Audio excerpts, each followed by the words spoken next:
یونان بحری جہاز حادثے میں بچنے والے رانا کی کہانی۔ پاکستان سے تعلق رکھنے والے 24 سالہ رانا نے سمگلروں کے ہتھے چڑھنے سے لے کر بحری جہاز ڈوبنے تک کے واقعات بیان کیے ہیں۔ اس سانحے میں رانا خود تو بچ گئے مگر ان کے بیوی بچے بحری جہاز کے ساتھ ہی ڈوب گئے۔ رانا نے بتایا، ہم نے بہتر زندگی کے لیے اٹلی جانے کا فیصلہ کیا، اس لیے کہ وہیں میرا بھائی رہتا ہے۔ میں نے ایک پاکستانی ایجنٹ کو $8,000 پیشگی دیے۔ اس سے طے پایا کہ جب ہم اٹلی پہنچیں گے تو میرا بھائی بقیہ رقم دے گا، جو مجھے نہیں معلوم کہ کتنی ہوگی کیونکہ میرے بھائی نے ادائیگی کا بندوبست کر دیا ہے۔ انہوں نے مزید بتایا، ایجنٹ نے مجھے اس میں سے $2,000 واپس دے دیے کہ میں یہ رقم لیبیا میں الف نامی ایک شخص کو دے دوں۔ میرا اندازہ ہے کہ وہ اس کا بھائی تھا۔ وہ بحری جہاز جس نے ہمیں یورپ لے جانا تھا، اسی کا تھا۔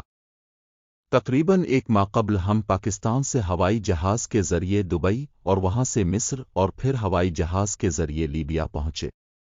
وہ ہمیں ایک گھر میں لے گئے جہاں 150 کے قریب دوسرے لوگ ٹھہرے ہوئے تھے۔ ہم وہاں 5 دن رہے اور پھر الف ہمیں ایک اپارٹمنٹ میں لے گیا جہاں تقریباً 200 لوگ مقیم تھے۔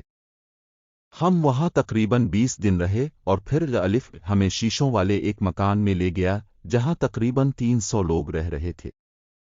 ہم ایک رات وہاں رہے اور اگلے دن وہ ہمیں 12 کاروں میں لیبیا کے شہر تبروک کے ایک اپارٹمنٹ میں لے گئے۔ ہم وہاں کچھ دن رہے اور 9 جون 2023 کو صبح کے وقت ٹرک میں ہمیں لیبیا کے ایک ساحل پر لے جایا گیا۔ سمندر میں 30 میٹر لمبی مچھلیاں پکڑنے والی ایک بڑی کشتی تھی جو پرانی اور نیلے رنگ کی تھی۔ وہ ساحل سے ہمیں چھوٹی کشتیوں میں بٹھا کر بڑی کشتی پر لے گئے۔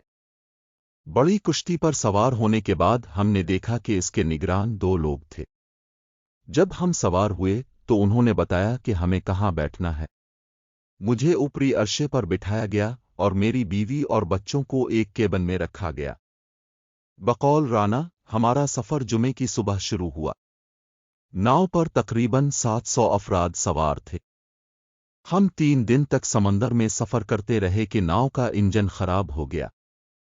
وہاں ایک شخص ناؤ کے انجن کو ٹھیک کرتا رہا مگر یہ بار بار خراب ہو جاتا تھا۔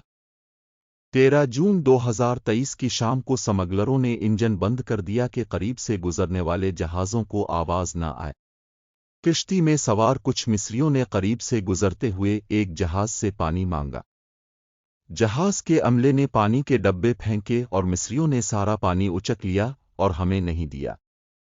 ہماری ان سے لڑائی شروع ہو گئی جس کے بعد انہوں نے ہمیں بھی تھوڑا سا پانی دیا۔ پھر عملے نے دوبارہ انجن سٹارٹ کیا اور ناؤ آگے بڑھنے لگی۔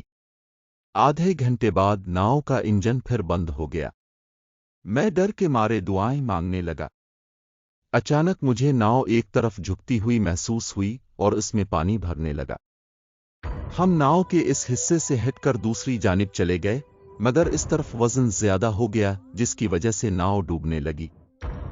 کچھ لوگوں نے سمندر میں چھلانگ لگا دی اور کچھ نے ناؤ کے مختلف حصوں کو پکڑ لیا۔